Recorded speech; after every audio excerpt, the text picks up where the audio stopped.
23 children were discovered locked in the basement of a Georgia plantation in 1864.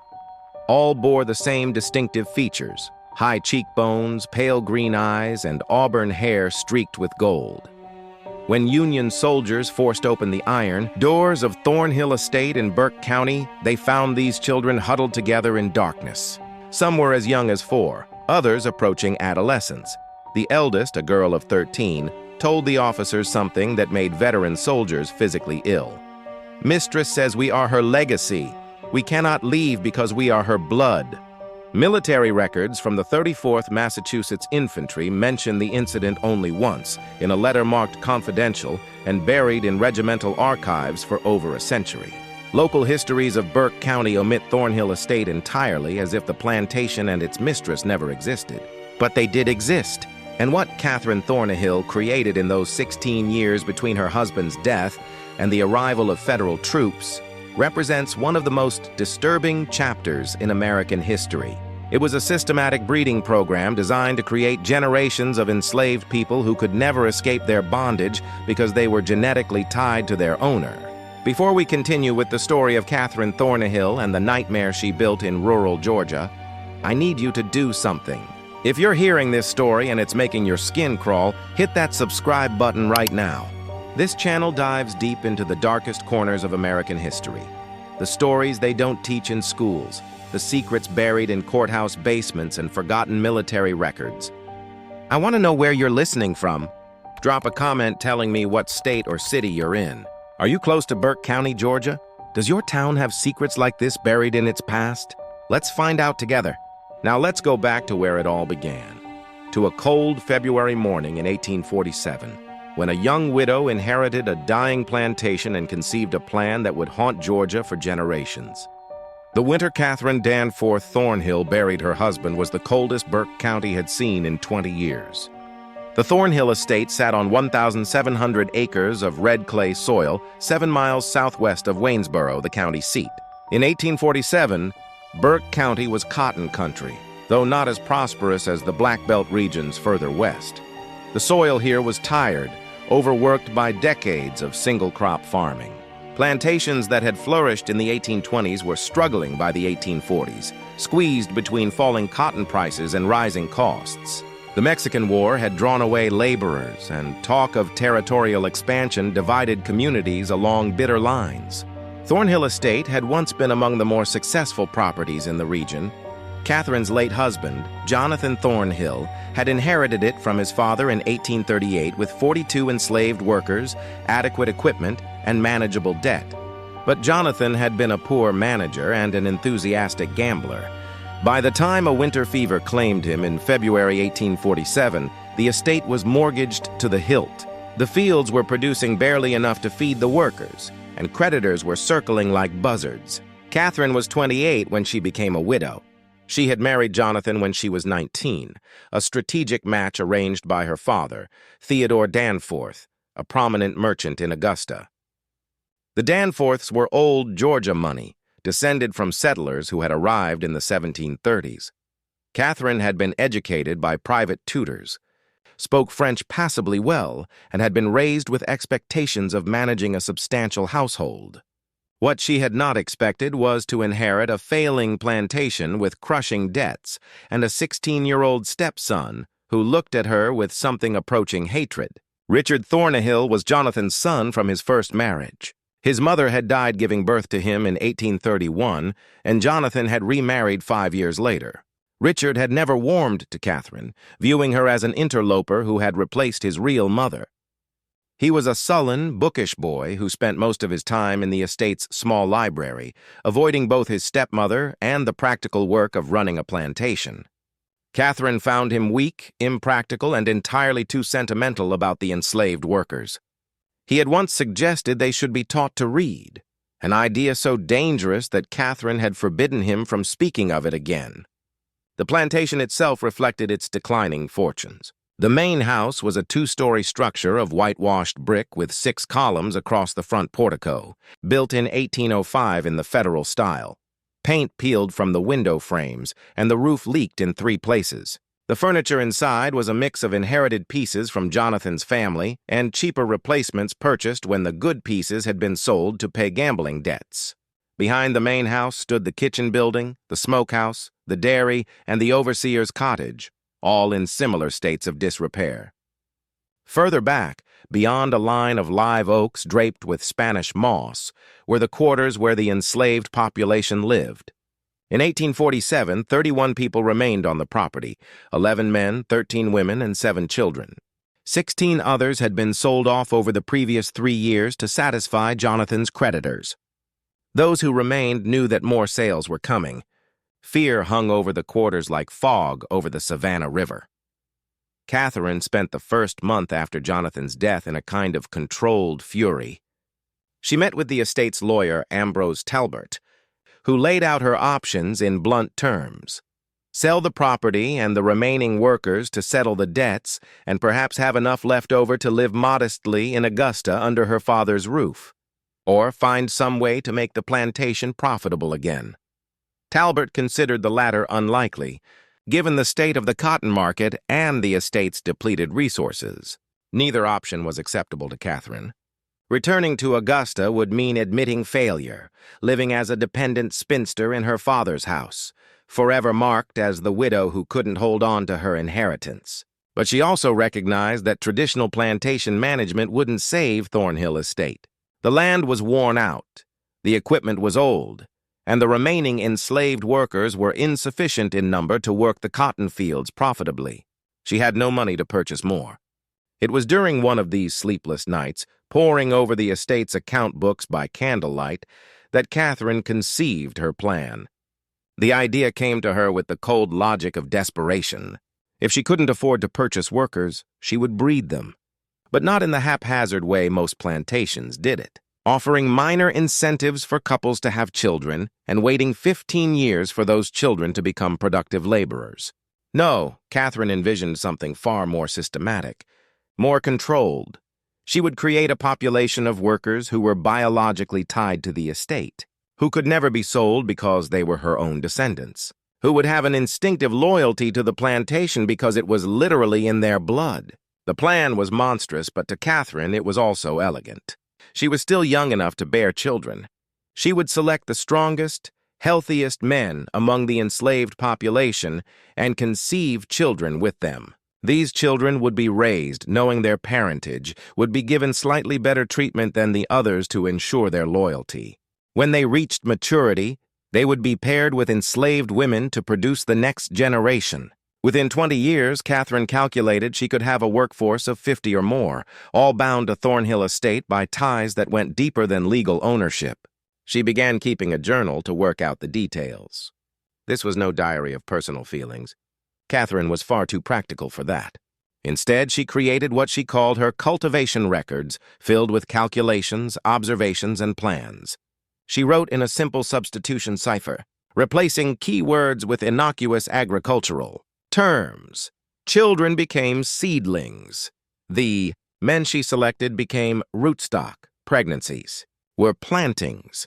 The journal's pages were covered with diagrams that looked like breeding charts for livestock, because that was essentially what they were.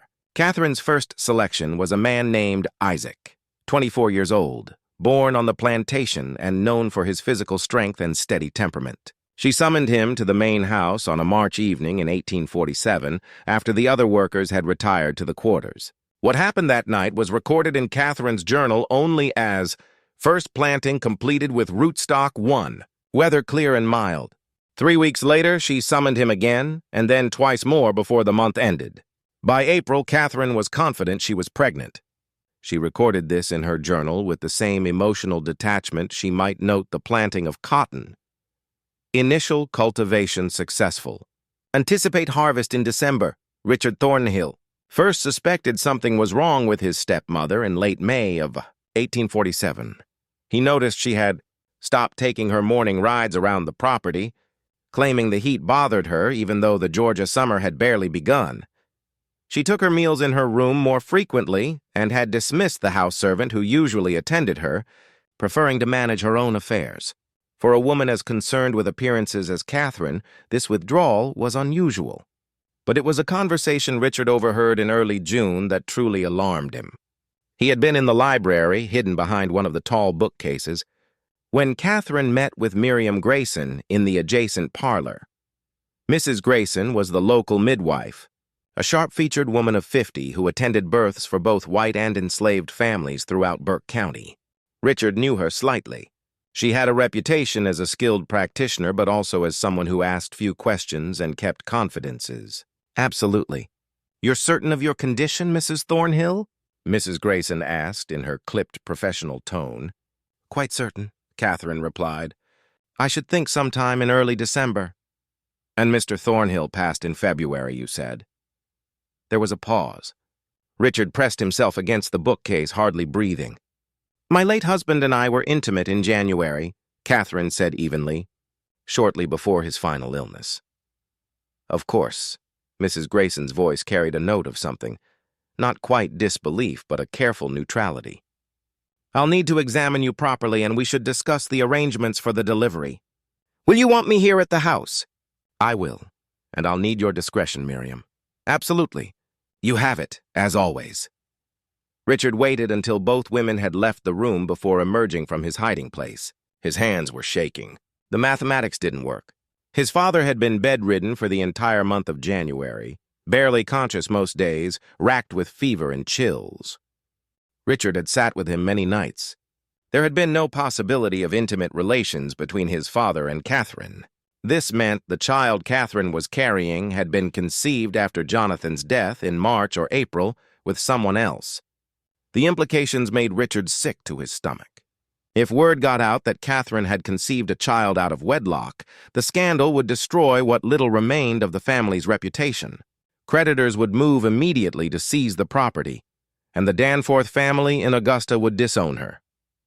But beyond the practical consequences, Richard was appalled by the deception itself. Catherine intended to claim this child as his father's legitimate heir, to lie to everyone, to build her future on a foundation of fraud. He considered his options. He could confront Catherine directly, but he was only 16, and she held all legal authority over the estate. He could go to lawyer Talbert in Waynesboro, but without proof, it would be his word against Catherine's, and as a minor, his testimony would carry little weight. He could write to his grandfather Danforth in Augusta, but Catherine read all outgoing mail from the estate. Instead, Richard began to watch Catherine carefully, looking for evidence, trying to understand what she was planning. He noticed that she summoned Isaac to the main house regularly, always after dark, always when the overseer was away in town or occupied with duties elsewhere on the property. He saw how Catherine's manner toward Isaac was different from her treatment of other enslaved workers. Not kind exactly, but less overtly hostile. She spoke to him in full sentences rather than curt commands. By July, Richard was certain Isaac was the father of Catherine's child. The realization filled him with horror, not just at the violation of social and legal boundaries, but at what it revealed about Catherine's character. She had coldly, deliberately chosen to conceive a child with an enslaved man, to claim that child as her late husband's, and to maintain this lie indefinitely. What kind of woman was capable of such calculated deception? He found part of the answer in early August during one of Catherine's rare trips to Waynesboro. Richard had been searching for legal documents related to the estate. He had vague thoughts of finding something that might give him leverage over Catherine. He discovered a leather-bound journal hidden in a locked drawer of Catherine's writing desk. The lock was simple enough for a determined 16-year-old to pick. The journal was written in cipher, but Richard had always been good with puzzles. It took him 3 days, working in secret whenever Catherine was out of the house, to crack the basic substitution pattern. What he read made his blood run cold. Catherine wasn't just having an affair with Isaac. She was implementing a deliberate breeding program. The journal laid it out in chilling detail. Her plan to conceive multiple children with selected enslaved men. She planned to raise those children as part of the plantation workforce and eventually to breed those children with each other and with other enslaved people to create an ever-expanding population of workers who would be genetically tied to Thornhill Estate and to Catherine herself. There were charts, calculations of expected births over 5-year periods, notes on which men displayed desirable physical characteristics, and speculation about whether traits like strength, intelligence, and temperament were heritable. It read like something from a livestock breeder's manual, except the livestock were human beings. Richard copied several pages of the journal, translating the cipher into plain English, his hand shaking so badly he could barely hold the pen. This was evidence. This was proof of Catherine's depravity. He could take this to the authorities. He could expose her. But that night at dinner, Catherine looked at him with those cold green eyes and said casually, "Richard, have you been in my study recently? Some of my papers seem to have been disturbed." "No, ma'am," Richard lied, his throat tight. "I keep certain documents locked away for good reason," Catherine continued, cutting her meat with precise strokes. "If I ever found that someone had violated my privacy, broken my trust in such a fundamental way, I'm afraid I would have to take serious action. Do you understand?" "Yes, ma'am." "Good, because family loyalty is everything, Richard, everything. Without it, we're simply animals tearing at each other." She smiled, but it didn't reach her eyes. "I know you loved your father very much. I would hate for his memory to be tarnished by scandal, especially scandal that might emerge from within his own household." The threat was clear. If Richard tried to expose Catherine, she would find a way to turn it back on him. She would paint him as a disturbed, resentful stepson inventing lies about a grieving widow. Who would people believe? A respected plantation mistress from a prominent family or an awkward teenage boy with known resentment toward his stepmother? Richard returned to his room that night and burned the pages he had copied. But he kept watching Catherine, and he began to feel increasingly unwell. It started with fatigue. By September, Richard found himself exhausted by mid-afternoon, unable to focus on his books. His appetite diminished. He developed frequent headaches that made it difficult to think clearly. By October, he was experiencing muscle weakness and occasional stomach pains. Catherine showed great concern. She insisted Richard stay in bed. She prepared his meals herself, bringing him bowls of soup and plates of soft foods. She summoned Mrs. Grayson to examine him. The midwife, who also served as a general medical practitioner in the absence of a proper physician, diagnosed nervous exhaustion complicated by possible consumption. She prescribed rest, fresh air when Richard felt strong enough, and a special tonic that Catherine obtained from a pharmacy in Augusta. "Tuberculosis often strikes young men of sensitive disposition," Catherine told Richard, adjusting his pillows with attentive care. "Your father had a cousin who died of it at just your age. We must be very vigilant." Richard knew better. He had read about arsenic poisoning during his hours in the library.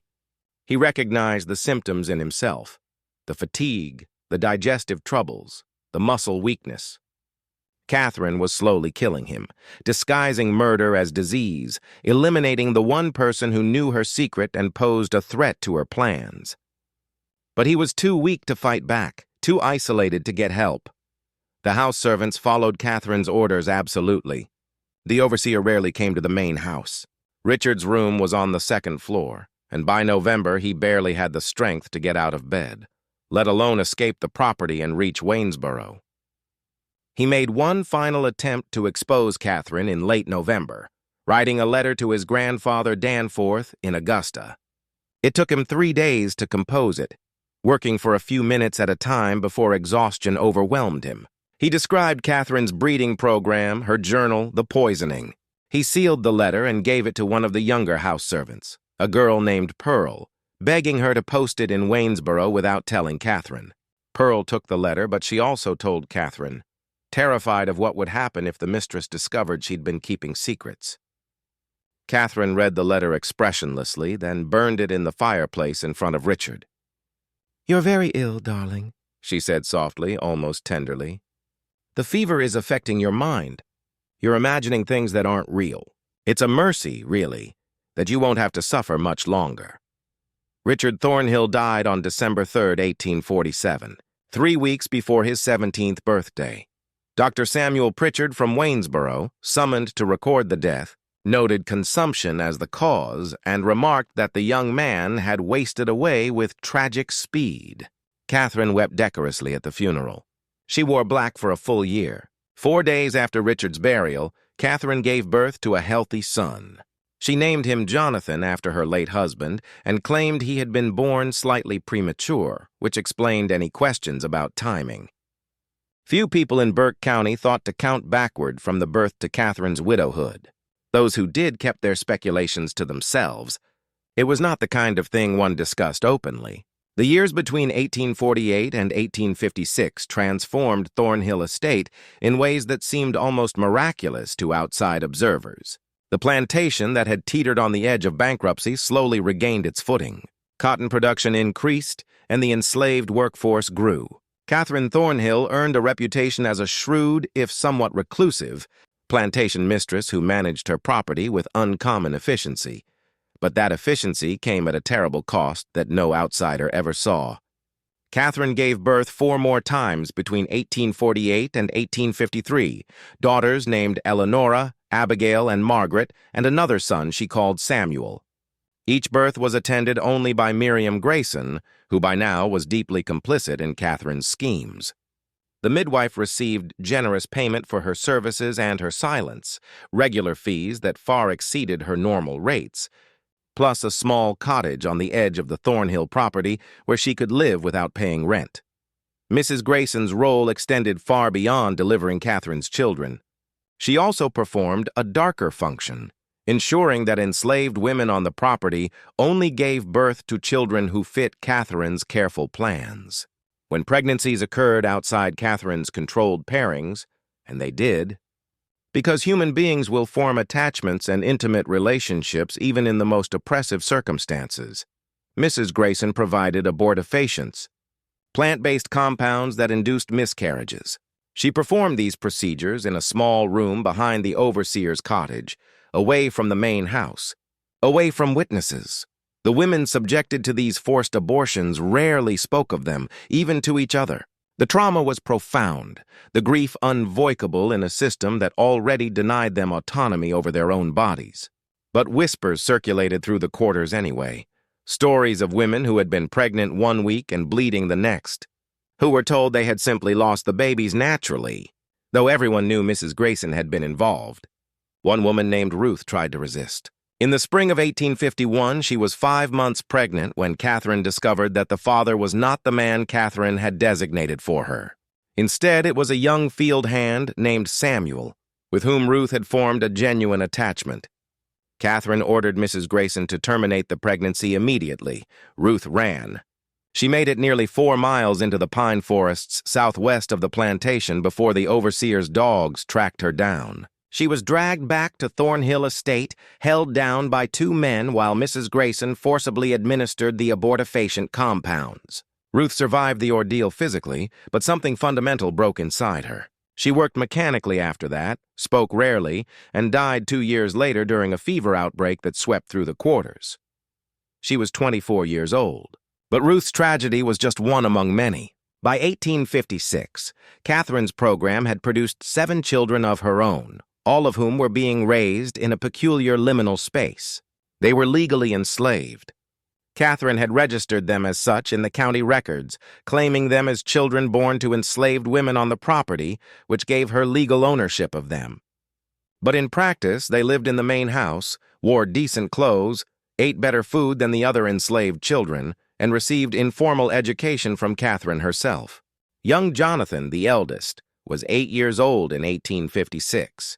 He was a serious, quiet child who resembled Catherine strongly. The same green eyes, the same auburn hair, the same sharp features. He had no memory of his father, Isaac, who had been sold to a plantation in Alabama in 1849. Catherine had found Isaac's presence a complication once his purpose had been served. The money from his sale helped pay down some of the estate's remaining debts. The younger children knew nothing of their true parentage. Catherine told them they were fortunate orphans whom she had taken into her household out of Christian charity. She taught them to read and write, a dangerous illegality in Georgia, where teaching enslaved people literacy was prohibited by law. But Catherine was confident no one from the outside would ever enter her home and discover what she was teaching these children. She was grooming them, preparing them for the next phase of her plan. But that phase required patience. The children needed to reach physical maturity before they could be used for breeding. Catherine continued her meticulous record-keeping, tracking their growth, their health, their temperaments. She noted which children showed physical strength, which seemed more intelligent, which were more compliant. She was planning pairings decades in advance. In the meantime, she continued having children of her own. 3 more were born between 1854 and 1856. Sons named William and Henry, and a daughter called Caroline. Each had a different father, carefully selected from among the enslaved men on the property. Catherine's criteria were ruthlessly practical: physical health, strength, decent teeth, good eyesight, no obvious impairments. She cared nothing for their personalities or characters. They were, in her mind, simply genetic material to be utilized. The men themselves had no choice in the matter. When Catherine summoned them to the main house, they came, knowing that refusal would mean brutal punishment or sale. Some of them understood what was happening, that the children Catherine bore would be their own biological offspring, even as those children would be raised to think of Catherine as their benefactor and savior. The psychological torture of this situation was extreme. They were forced to become fathers to children they could never acknowledge, never parent, never protect. One man named Thomas was summoned to the main house in 1855. He was 26 years old, married to a woman named Hannah who lived in the quarters. Hannah was pregnant with their first child. When Thomas learned that Catherine intended to use him for breeding, he tried to refuse. The overseer, a brutal man named Virgil Kane, had Thomas whipped in front of the assembled enslaved population, 39 lashes that left his back scarred for life. Then Catherine had him brought to the main house anyway. Thomas complied. He had no other choice. But he never spoke to Hannah about what happened in the main house, and Hannah never asked. Some knowledge was too poisonous to voice. By 1856, Thornhill Estate housed a population that looked normal on the surface, but was actually structured along Catherine's twisted logic. There were the field workers, about 20 adults and their children, who worked the cotton and corn under the overseer's supervision. There were the house servants, 3 women and 1 elderly man, who cooked, cleaned, and maintained the domestic space. And then there were Catherine's special children, 10 in total by 1856, ranging in age from 8 years old down to infancy. These children occupied a strange position in the plantation hierarchy. The other enslaved people resented them for their privileges, but also pitied them for what they represented. Everyone in the quarters understood on some level what Catherine was doing. They didn't have language for eugenics or breeding programs. Those terms would come later, but they recognized the pattern. They saw how Catherine kept detailed records of the children, how she measured them periodically, how she noted their development in her locked journal. And they waited with a kind of horrified anticipation for what would happen when these children grew up. Because everyone knew what Catherine intended. She had made it clear in subtle ways, in comments and instructions. These children were being raised to produce the next generation of workers. They were tools in Catherine's long-term plan to create a workforce that could never leave, could never be sold, because they were genetically bound to her and to Thornhill Estate. It was an abomination disguised as innovation. But in the isolated world of a rural Georgia plantation in the 1850s, with no outside oversight and absolute power concentrated in the hands of the property owner, Catherine was able to pursue her vision without interference. The only person who posed any potential threat was lawyer Talbert in Waynesboro, who handled the estate's legal affairs and thus had access to records that might raise questions. But Talbert was a practical man who valued profitable clients. And by 1856, Thornhill Estate was becoming profitable. The cotton yields were improving. The workforce was growing through Catherine's breeding program at no acquisition cost, and debts were being paid down. Talbert asked no uncomfortable questions because he benefited from Catherine's success. The isolation of the plantation helped maintain secrecy. Thornhill Estate was 7 miles from Waynesboro, connected by a rough road that was often impassable in winter. Neighbors were few. The nearest plantation was 3 miles away. Catherine rarely entertained visitors and discouraged social calls.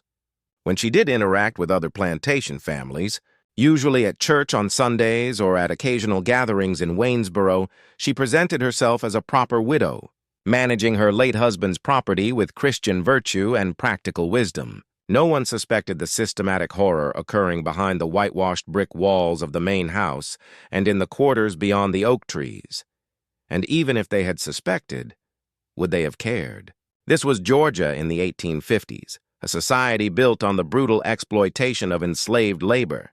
Catherine's program was more systematic, more coldly calculated than most, but it was not fundamentally different in kind from what happened on thousands of other plantations across the South. That was perhaps the most disturbing aspect of the entire situation. Catherine's breeding program was monstrous, but it was also logical within the framework of a society that already treated human beings as property to be bought, sold, and bred at will. She had simply taken the underlying logic of slavery and followed it to one of its most horrifying conclusions. But systems built on such profound injustice contain the seeds of their own destruction. Change was coming to Georgia and the entire South, though in 1856 few people could imagine how soon or how violently it would arrive. The late 1850s brought increasing tensions to Burke County and all of Georgia. The question of slavery's expansion into new territories dominated national politics. The violence in Kansas Territory, where pro-slavery and anti-slavery settlers were literally killing each other, was discussed in anxious tones at the courthouse in Waynesboro. The presidential election of 1856, which put James Buchanan in office, did little to resolve the fundamental conflicts tearing the country apart. Catherine paid little attention to politics. Her focus remained fixed on Thornhill Estate and her long-term program. By 1859, her eldest children were approaching adolescence. Jonathan was 11, Eleanora was 10, Abigail was 9. They were still too young for the breeding phase of Catherine's plan. But she was already making preparations, already selecting which of the enslaved young women would be appropriate partners. When the time came, it was during this period that Catherine constructed what she called the Heritage Room in a previously unused section of the mansion's east wing. She told the house servants it would be a storage space for family records and memorabilia. In reality, it was a shrine to her breeding program. The room was windowless, lit by oil lamps, with walls lined with shelves and a large table in the center. On the shelves, Catherine stored her coded journals, 3 leather-bound volumes by 1859, chronicling every birth, every pairing, every observation about the children's development. She also kept small glass vials, each labeled with a name and a date, containing locks of hair from each child. These samples were arranged in rows organized by generation and parentage, a physical archive of her genetic experiments. On the table, Catherine had drawn elaborate family trees in ink, showing not actual family relationships but her planned pairings for future generations. Lines connected names with notations about anticipated outcomes. Strong constitution, good teeth, intelligent, compliant temperament. It looked like breeding charts for show dogs or racehorses, except the names were human. Abigail paired with Thomas's son, Jacob. Eleanor with Isaac's son, Marcus, who would be born in 1862. Margaret with Samuel's nephew, Peter. Catherine spent hours in this room, planning decades into the future, imagining a Thornhill estate populated by 100 or more workers, all descended from her, all genetically and psychologically bound to the land. In her mind, she was creating something revolutionary, a plantation that would never face labor shortages, never require expensive purchases of new workers, never risk mass escapes because the enslaved population would have nowhere else to go. They were family in the most literal sense. The practical implementation of this vision required Catherine to exert even tighter control over the plantation's social structures. She began separating the children into different groups based on their roles in her program. The special children, her own biological offspring, continued living in or near the main house. The other enslaved children were kept at a distance, sleeping in the quarters, working in the fields as soon as they were old enough. But Catherine needed these other children too. They were necessary for the genetic mixing she envisioned. So she implemented a system of subtle manipulation, offering small privileges to families who cooperated with their pairings, threatening separation and sale to those who resisted. The psychological pressure was immense and constant. A woman named Violet, mother of three, found herself in an impossible position. In 1860, Catherine had decided that Violet's eldest daughter, a girl of 14 named Sarah, should be paired with one of the older field hands, a man in his 30s named Elijah. Sarah was terrified. She was still a child, and Elijah was old enough to be her father. Violet begged Catherine to wait, to give Sarah more time. Catherine's response was cold. "You have two younger daughters, Violet. Would you prefer I sell them to settle this matter? Or will Sarah do her duty to this estate and to you?" Sarah was paired with Elijah that autumn. She gave birth to a daughter 9 months later and died from complications of the delivery. She was 15 years old. Violet never recovered from the loss. She continued working mechanically, speaking to no one, and in 1862, she walked into the Savannah River and drowned herself. But tragedies like Sarah's and Violet's were invisible to outside observers. When visitors came to Thornhill Estate, which was rare, they saw a well-managed plantation with neat fields, a substantial house, and a workforce that appeared adequately fed and housed. The horror was carefully hidden, buried in the quarters, locked in the heritage room, encoded in Catherine's journals. Then came 1860 and everything changed. Abraham Lincoln was elected president. South Carolina seceded from the Union in December. Georgia followed in January 1861, with delegates at the secession convention in Milledgeville voting 208 to 89 to leave the United States. They joined the Confederate States of America. War came in April with the firing on Fort Sumter. Initially, many Georgians believed it would be a short conflict, a few months, perhaps a year, and the Confederacy would establish its independence. But the war dragged on through 1861 into 1862, through 1863. Young men from Burke County marched off to fight in Virginia and Tennessee. Some returned in coffins. Others didn't return at all. The war disrupted Catherine's plans in ways she hadn't anticipated. The overseer, Virgil Kane, enlisted in the Confederate Army in 1861. He was killed at Shiloh in April 1862. Finding a replacement was difficult. Most able-bodied white men were away at war. Catherine eventually hired an elderly man named Silas Kendrick, who was too old for military service. Kendrick was less brutal than Kane had been, but he was also less effective at maintaining discipline and control.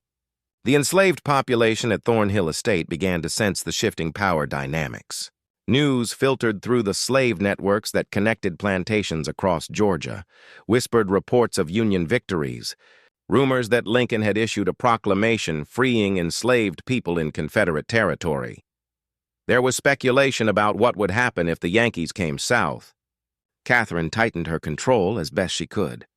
She confined the enslaved population to the plantation, forbidding anyone from leaving, even to visit relatives on neighboring properties. She increased rations slightly to reduce the temptation to run away. And she accelerated her breeding program, pushing some of the children into pairings earlier than she had originally planned. Jonathan, her eldest son, turned 15 in December 1862.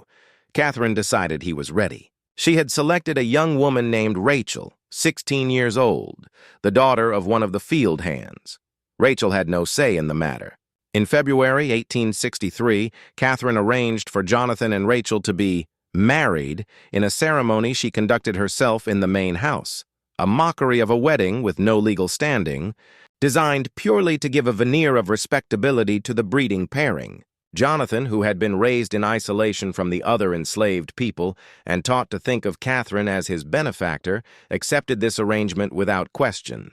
He had no understanding of what had been done to him, no awareness that Catherine was his biological mother, no sense of the profound wrongness of the entire situation.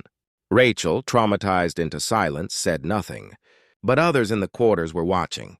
They saw Catherine pairing these special children, the ones she'd raised in the main house, with the other enslaved young people. They understood this was the next phase of whatever Catherine had been planning all these years. And a quiet, desperate rage began building in the quarters, a rage that would have nowhere to go until circumstances finally shifted in their favor. The spring of 1863 brought terrible news to Burke County. Confederate losses were mounting. The Union Army controlled the Mississippi River after the fall of Vicksburg. In July, Lee's invasion of Pennsylvania ended in disaster at Gettysburg. Shortages of food, cloth, and basic supplies made life increasingly difficult, even for white plantation families. For the enslaved population, conditions became harsher still as Catherine rationed everything more severely. But something else was happening at Thornhill Estate, something Catherine tried desperately to hide from the outside world. The children she had been breeding and raising were becoming aware of their true parentage. It began with Eleonora, Catherine's second-born daughter, now 14 years old. She had always been the most observant of Catherine's children, the one who asked uncomfortable questions. In May 1863, while helping Catherine organize papers in the study, Eleanor discovered one of the coded journals that Catherine had carelessly left unlocked. Eleonora had learned to read from Catherine herself. She was intelligent, curious, and bored with the limited reading material available in the house. The journal's cipher intrigued her. She spent 3 weeks working on it in secret, the same way Richard had done 16 years earlier. She slowly decoded the substitution pattern. What she found destroyed her understanding of her entire existence. The journal detailed her conception. Second planting with rootstock, 2. Thomas, age 21. Excellent physical specimen. Strong back. Good teeth. Weather warm and humid. Anticipate harvest in late October 1848. Eleonora read the entry again and again, her hands shaking. Rootstock 2. Thomas. She knew Thomas. He was one of the field hands, a quiet man in his 30s who never made eye contact with anyone. He was her father. Catherine was her mother. She was not an orphan raised out of charity. She was the product of Catherine's deliberate breeding experiment. The implications cascaded through Eleonora's mind. If this was true for her, it was true for Jonathan, for Abigail, for all the children Catherine had brought into the main house. They were Catherine's biological children, conceived with enslaved men, and they had been lied to their entire lives. Worse still, the journal laid out Catherine's plans for their futures. Eleanor read the notations about pairings, about anticipated offspring, about the creation of a self-sustaining workforce. She saw her own name in one of the charts, connected by a line to someone called Marcus, Isaac's son, to be born 1862. Pairing with Eleanor, anticipated 1865. Eleanor felt physically sick. Catherine intended to pair her with a boy who hadn't even been born yet, to force her to have children who would be enslaved on this plantation forever, to turn her into another breeding tool in this nightmare system. She confronted Catherine that night, her voice shaking with rage and horror. I read your journal. I know what you are. I know what I am. Catherine's face went still, her eyes cold as winter. You should not have done that, Eleanor. You're my mother.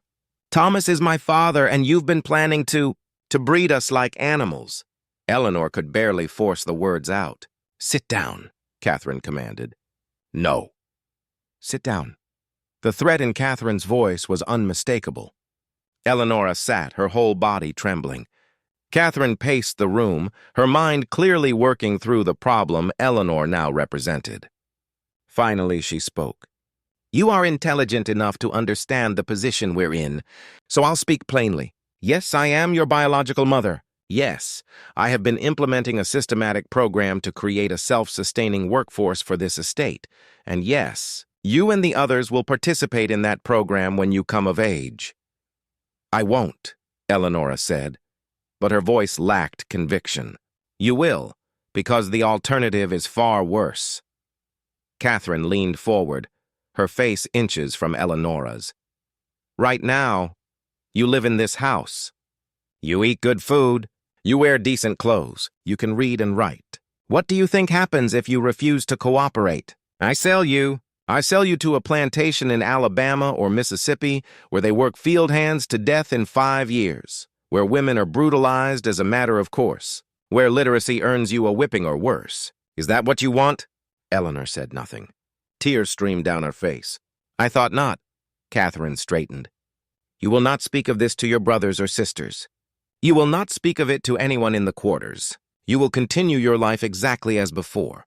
And when the time comes for you to fulfill your role in this family's future, you will do so. Do you understand? Yes, Eleonora whispered. But Catherine had made a critical error. She had revealed the truth without adequately controlling the information. Eleanora did speak to others, not immediately, but gradually, carefully. She told Jonathan first, showing him the journal entries she had memorized. Jonathan's reaction was different from Eleanora's. He had been so thoroughly conditioned by Catherine, so completely isolated from any alternative framework for understanding the world, that he struggled to see what was wrong with Catherine's plan. "She gave us a better life," Jonathan said, confused by Eleanor's anger. "We could have been working in the fields. Instead, we're here. We're property, Jonathan. We're slaves. Our own mother enslaved us. She's protecting us. She's keeping us together. If we were sold, we'd be separated, sent to different places. This way, we stay together. We stay at Thornhill." Eleanora realized with horror that Jonathan had been too successfully indoctrinated. He couldn't see the cage Catherine had built around all of them. But Abigail, 13 years old and sharp as glass, understood immediately when Eleanora told her. And Margaret, at 12, understood too. The younger children were still too young to fully grasp it, but the older ones, they knew now. They knew what they were and what Catherine intended for them. The knowledge changed the atmosphere in the main house. Catherine felt it, that shift in the air, the way her children looked at her now. There was fear, yes, but also something else. Calculation, waiting. They were biding their time, and Catherine knew it. She considered her options. She could sell the older children, eliminate the problem, but that would waste years of investment and planning. She could punish them severely enough to break their spirits. But physical brutality might damage them in ways that would interfere with the breeding program. She needed them healthy, capable of bearing children. So Catherine chose a different approach. She would demonstrate the consequences of disobedience through someone else. In August 1863, a young woman named Grace tried to run away from Thornhill Estate. She was 17, pregnant, and desperate. She had been paired with one of the field hands against her will, and she couldn't bear the thought of bringing a child into this system. She ran at night, heading east toward the Savannah River. She hoped to somehow cross into South Carolina, and from there make her way to Union lines. She was caught within 12 hours. The dogs tracked her to a creek 3 miles from the plantation. She was brought back, locked in one of the outbuildings. And the next morning, Catherine assembled everyone, all the enslaved people, including her special children from the main house, in the yard between the quarters and the mansion. Grace was brought out, her hands tied. Catherine stood on the porch of the main house, her face expressionless. "This woman attempted to abandon her responsibilities to this estate and to all of you. She attempted to destroy the family we have built here. The penalty for such betrayal must be severe." What followed was brutal. Grace was whipped publicly. 20 lashes administered by the elderly overseer Kendrick, who carried out the punishment with grim reluctance. Catherine made all the children watch, including her own biological offspring. The message was clear.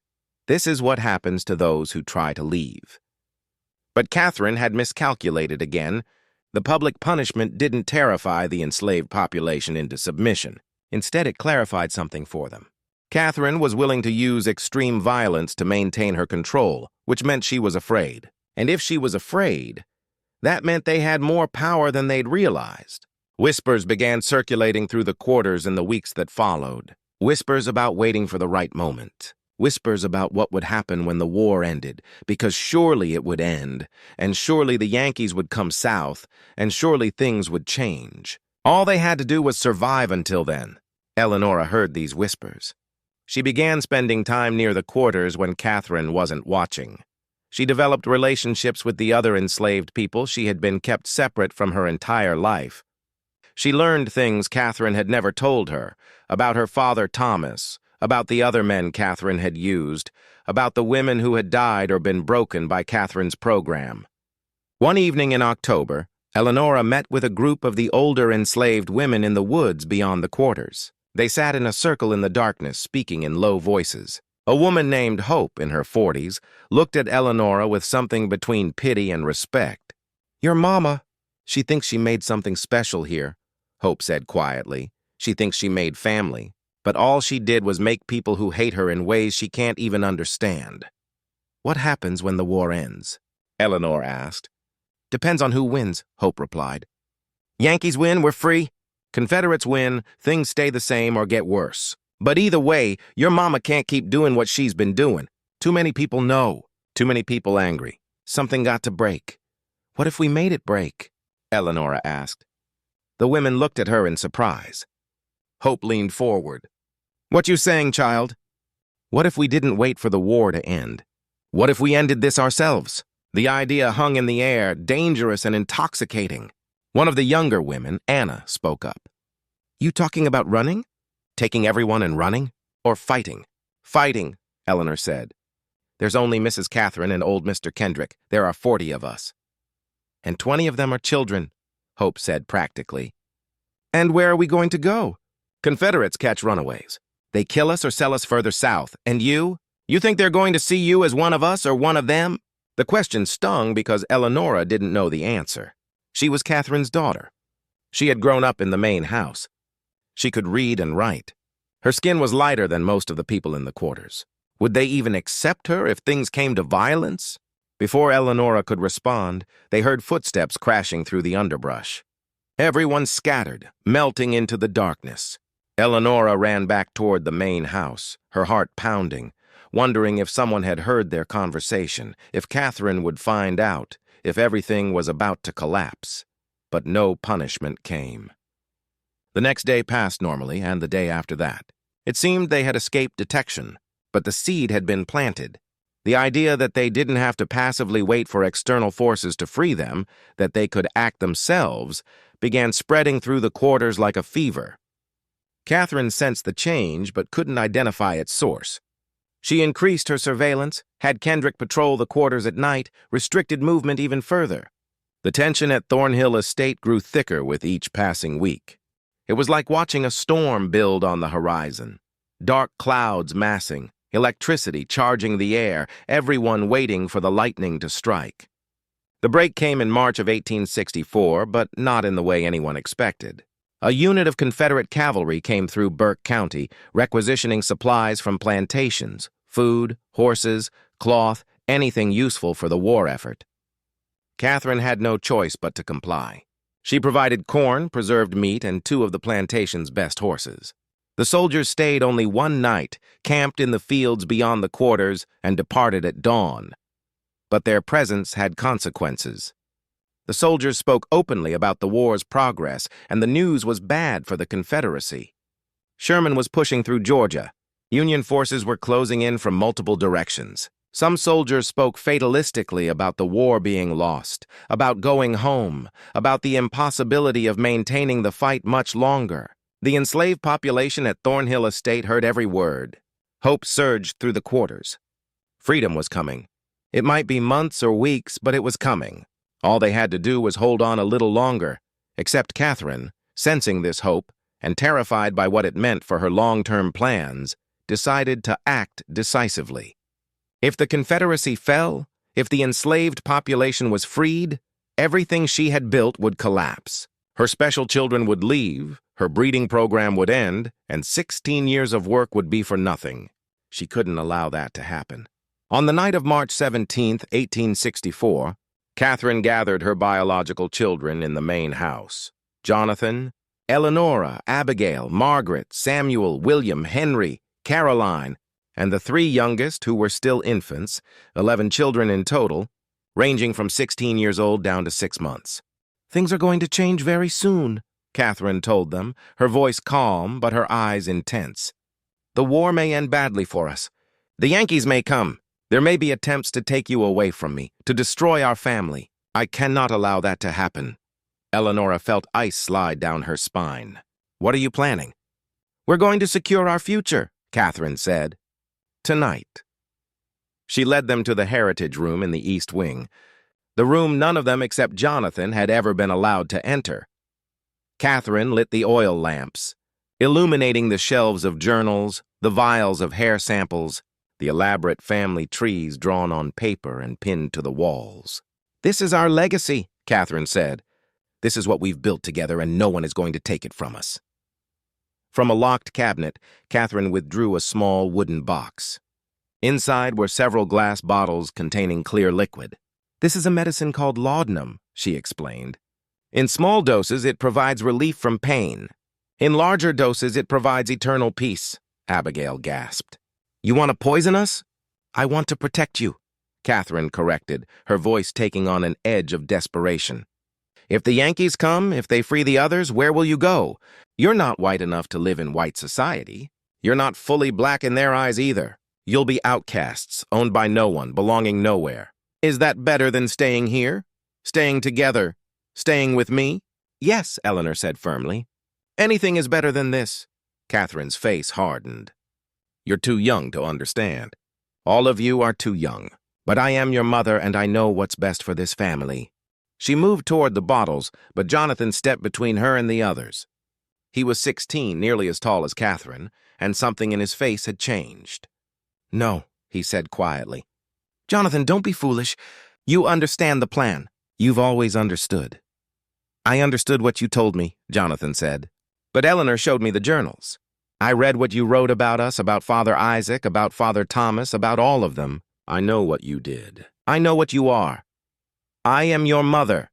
You're a monster, Jonathan said, and his voice broke on the word. Catherine slapped him, a sharp crack that echoed in the small room. How dare you? After everything I've given you, after everything I've sacrificed, you sacrificed nothing, Eleanor said, stepping forward to stand beside Jonathan. You used people. You destroyed them. You destroyed us. Catherine looked at her children, seeing them clearly, perhaps for the first time. They were united against her. Even the younger ones, who didn't fully understand what was happening, sensed the confrontation and stood with their older siblings. She had lost them. In that moment, Catherine made a final, desperate decision.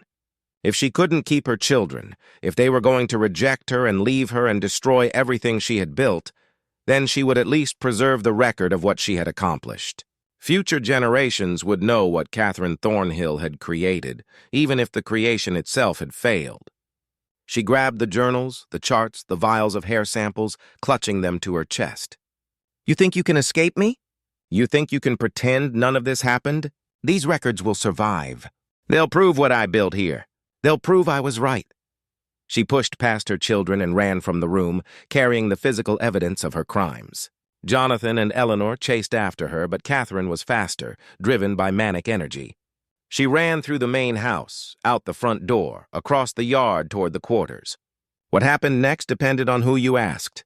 Multiple testimonies would later conflict, each person remembering the events slightly differently, shaped by their own trauma and perspective. What is certain is that Catherine reached the quarters, carrying her journals and specimens. What is certain is that the enslaved population, roused by the commotion, emerged from their cabins to see the mistress who had tormented them for 16 years, running toward them in the darkness, clutching the evidence of her atrocities. What is certain is that someone, maybe Hope, maybe one of the men, maybe several people at once, decided that this was the moment. This was when it ended. Catherine Thornhill disappeared that night. Her journals were found scattered in the mud outside the quarters, pages torn and muddy. The vials of hair samples were smashed, the charts were burned, and Catherine herself was simply gone. Jonathan and Eleanor, reaching the quarters minutes after their mother, found chaos. People shouting, running in different directions, the acrid smell of smoke where someone had lit a fire to burn Catherine's papers. But no Catherine. Where is she? Jonathan demanded. Hope looked at him with an expression he couldn't read. Gone. That's all you need to know. She's gone and she ain't coming back. What did you do to her? What she had coming, Hope said simply. Now you got a choice, boy. You can raise hell about your mama, or you can understand that justice got done here tonight and let it rest. Jonathan looked at Eleanor. His sister's face was pale, her eyes wide, but she nodded slowly. Let it rest, she whispered. The next morning, Catherine Thornhill was reported missing. Old Mr. Kendrick, the overseer, searched the property but found nothing. He reported the disappearance to the sheriff in Waynesboro, who came out to investigate. He ultimately concluded that Mrs. Thornhill had likely fled the area in fear of advancing Union forces, a reasonable assumption given the deteriorating military situation. No one from the quarters spoke of what had happened. Jonathan and Eleanor and the other children said nothing. The official record simply states that Catherine Thornhill disappeared on the night of March 17, 1864, and was never seen again. But everyone at Thornhill Estate knew the truth, even if they never spoke it aloud. Catherine had been killed that night. Her body had been disposed of somewhere on the plantation's 1,700 acres, and her children, her biological offspring, her breeding experiments, her legacy, had chosen to let her murderers go unpunished because they understood that their mother had earned her fate. The war ended 14 months later. General Sherman's army swept through Georgia in late 1864, though they passed 30 miles north of Burke County and never came directly to Thornhill Estate. The Confederacy collapsed in April 1865. Freedom came to the enslaved population of Georgia through a combination of military occupation. It was also secured by the 13th Amendment and the simple fact that the system of bondage could no longer be maintained. At Thornhill Estate, the transition was complicated. Jonathan, as Catherine's eldest child, had some legal claim to the property. But his status was ambiguous, legally enslaved under Georgia law, but also Catherine's biological heir. Lawyer Talbert in Waynesboro tried to sort out the mess, but eventually gave up. The property fell into a kind of legal limbo. Most of the formerly enslaved population left Thornhill Estate within weeks of emancipation. They scattered across Georgia and beyond, seeking family members who had been sold away years before, looking for opportunities in cities, or simply putting as much distance as possible between themselves and the site of their suffering. Some stayed, at least initially. Hope remained, helping to organize those who had nowhere else to go. Thomas stayed, Eleanor's biological father, who finally, after 16 years, was able to acknowledge his daughter openly. They had one conversation about Catherine, about what had been done to him and to Eleanor, and then they never spoke of it again. The pain was too deep, too tangled with the fundamental wrongness of the entire situation. Eleanora herself stayed at Thornhill Estate until 1867. She learned in those years after the war how to exist as a free person, though the psychological damage of her childhood never fully healed. She eventually moved to Savannah, where she worked as a seamstress and married a carpenter named William Foster. She never had children. She never spoke publicly about her mother or her childhood. When she died in 1903, her obituary made no mention of Thornhill Estate or Burke County. Jonathan stayed at the plantation longer, trying to work the land with a small group of freedmen who remained. But the cotton market was depressed, the soil was exhausted, and the property's reputation had begun to spread through the black community in Burke County. By 1869, Jonathan gave up and abandoned the estate. He drifted west, eventually settling in Texas under an assumed name. He died in 1891, and his few possessions included a small notebook where he had written over and over in tiny script, "I did not choose this. I did not choose this. I did not choose this."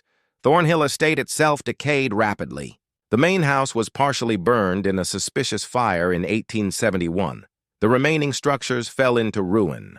The land was eventually seized for unpaid taxes and sold at auction in 1878 to a timber company that cleared the old-growth trees and divided the property into parcels. But in 1871, something was discovered that brought the entire story back to public attention, at least briefly.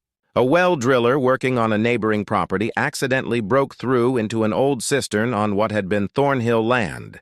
Inside the cistern, 30 feet below ground, was a skeleton. The remains were mostly intact, preserved by the cool, dry conditions. They belonged to a woman, probably in her 30s or 40s. Scraps of cloth suggested a dress from the 1860s. A corroded metal locket found near the skeleton contained 2 miniature portraits, a man and a young boy. The coroner in Waynesboro examined the remains and concluded the woman had died from blunt force trauma to the skull. The skeleton was buried in an unmarked grave in the county cemetery. The official record identified the remains only as unknown female discovered former Thornhill property, 1871. But people in Burke County's black community knew who it was. The story had been passed down in whispers in kitchens and churches, encoded in language that protected those who had been present that night in March 1864. They knew Catherine Thornhill had been killed by the people she had enslaved and brutalized. They knew her body had been hidden in a deep well or cistern. They knew justice, of a kind, had been done.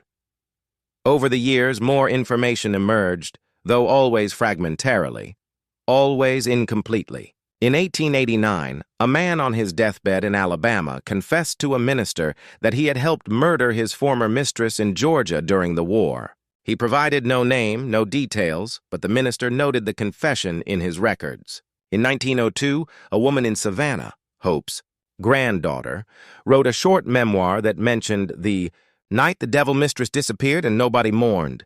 Her, the most damning. Evidence came to light in 1923. A historian researching Burke County's Civil War history discovered a cache of letters in the courthouse basement.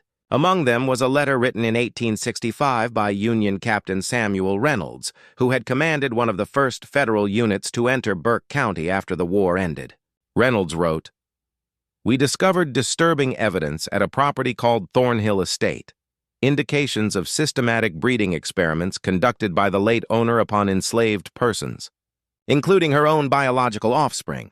The details are too grotesque to relate in full, but multiple witnesses confirmed that the woman, one Catherine Thornhill, had implemented a program to create a self-perpetuating enslaved population through forced reproduction across generations.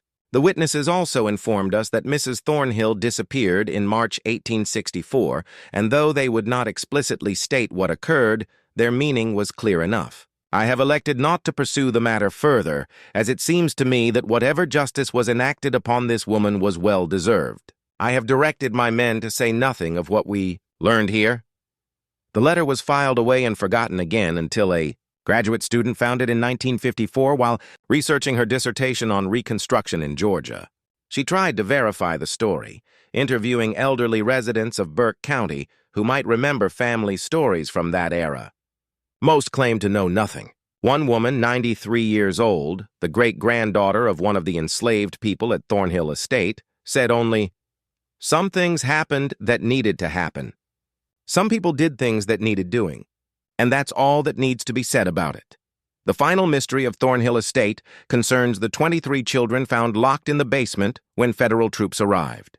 Captain Reynolds' official report mentions them, as do several letters written by soldiers in his unit. The children were freed and placed with freedmen's families in Burke County and surrounding areas.